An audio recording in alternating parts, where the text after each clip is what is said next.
কিছুদিন আগে উত্তরবঙ্গ থেকে আসলাম। আর উত্তরবঙ্গ থেকে আসার পরে যেটা দেখলাম তা হলো উত্তরবঙ্গের রাস্তাঘাট।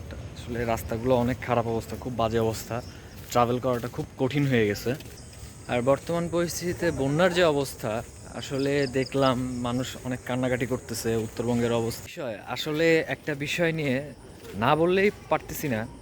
এই যে উত্তরবঙ্গে বন্যা হচ্ছে, আমরা কুমিল্লা, ফেনী এগুলাতে বন্যার সময় কত কি করলাম, বাট উত্তরবঙ্গে এখন বন্যা হচ্ছে কেন ভাই? এখানে কি কোনো হেল্প করা যায় না?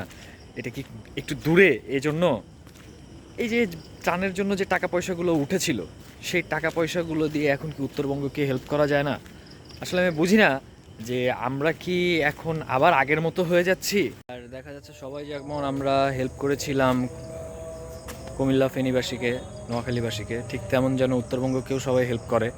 যে টাকা পয়সাগুলো ঢাকা ইউনিভার্সিটিতে উঠেছিল সেখানকার একটা পরিমাণ যেন তাদের হেল্পের জন্য কাজে লাগানো হয়।